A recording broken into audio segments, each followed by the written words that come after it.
All right, let's take a look at that. So this will be first lap, hot lap. I did a little bit of brake heating just because it's so slick on the track. I wanted to get some heat in the tires.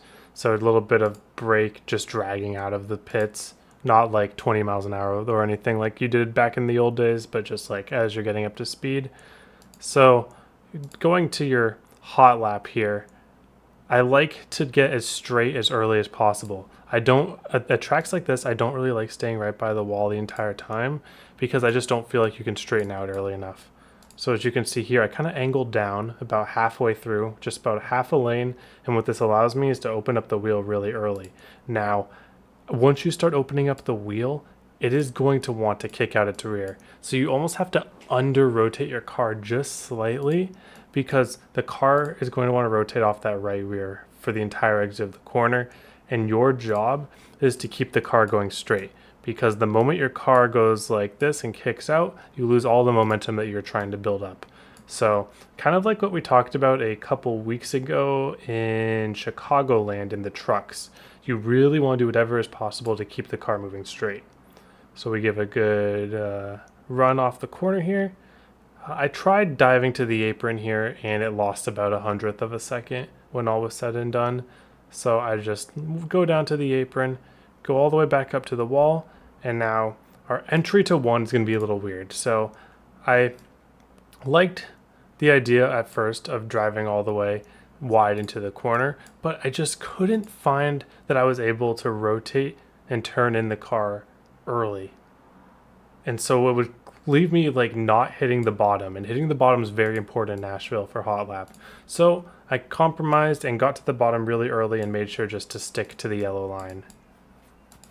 So we'll see here, turn in early. You see that I'm kind of trending below the worn in, rubbered in part of the track. And because I'm kind of trending below it, I'm able to kind of stick to the bottom. So how's the braking like? Well, the braking has to be pretty significant to get this bottom to stick.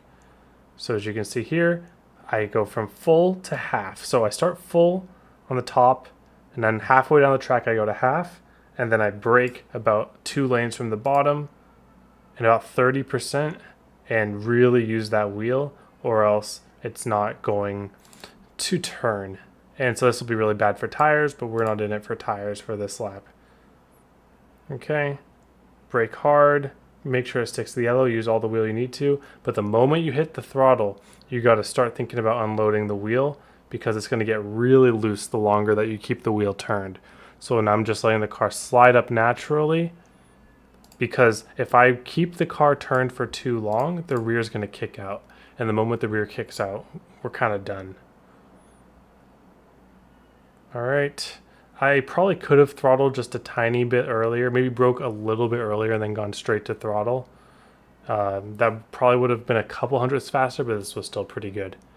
All right, 3 and 4, same idea, except one difference is that the turn 4 is just extremely, extremely loose. So turn 4 is looser than turn 2. So we're still going to get the early turn in. We're still going to want to wrap the yellow line. But now we know that the moment we step on that throttle, once we get that initial rotation, once we step on the throttle right here, it's going to want to kick out. So we need to correlate getting on the throttle partially to starting our turn back. So you see brake, turning to the left. The moment I start touching the throttle is when my wheel starts going back to the right. You see that? So it's like a choreography. So throttle, and I start to turn back to the right.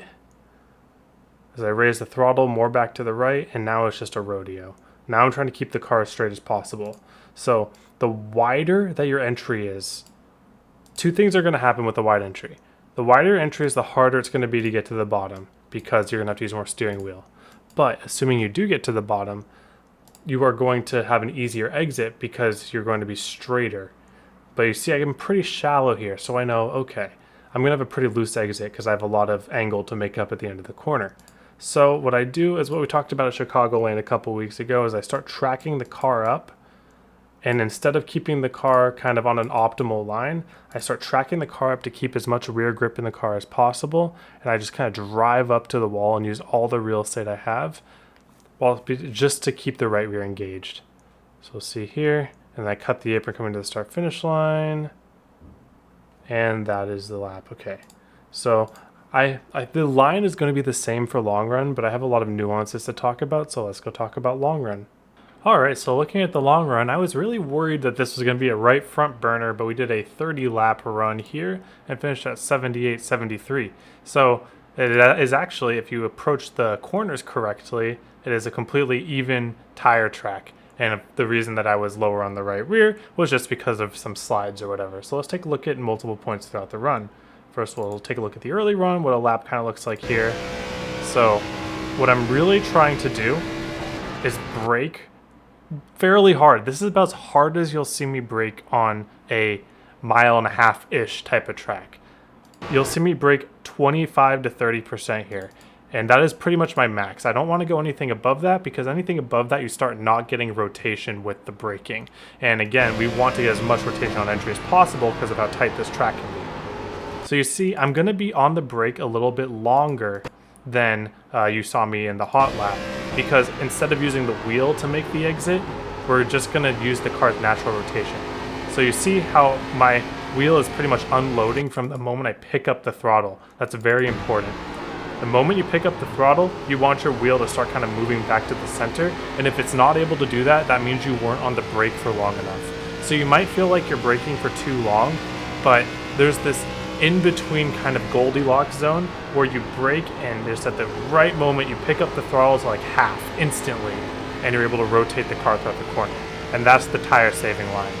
So we'll see one more lap here. So we go up to the corner, kind of a shallow entry, but we're using the brake for rotation.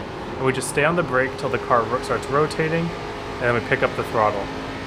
And you see there's just so much movement on the hands there.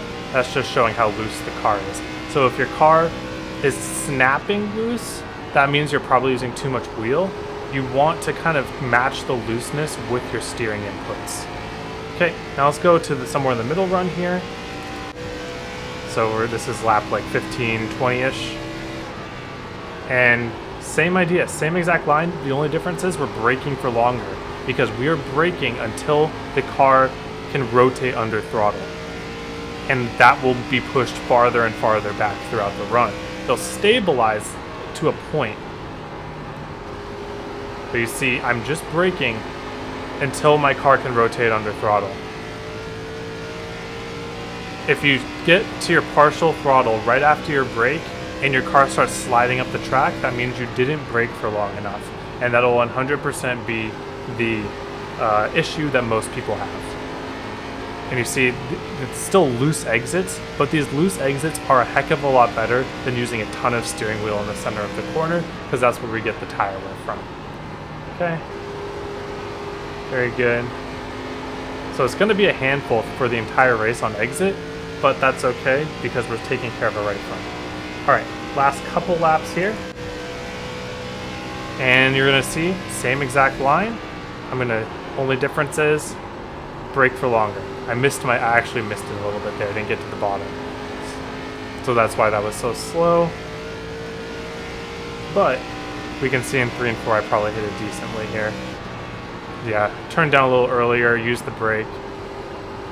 Straight to partial throttle. That rotates the car even this late in the run. And then last lap here.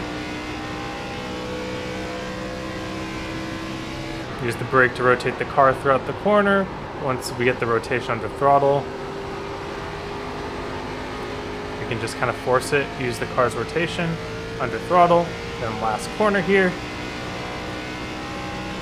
brake to rotate the car, keep braking till it rotates, and then full throttle and unload the wheel. Same exact line that we've always been doing, except just a little bit longer on the brake as the run goes on. Pretty simple, huh? Alright. Thank you all for watching. Hope you all have a wonderful day, and I hope to see you all on the track.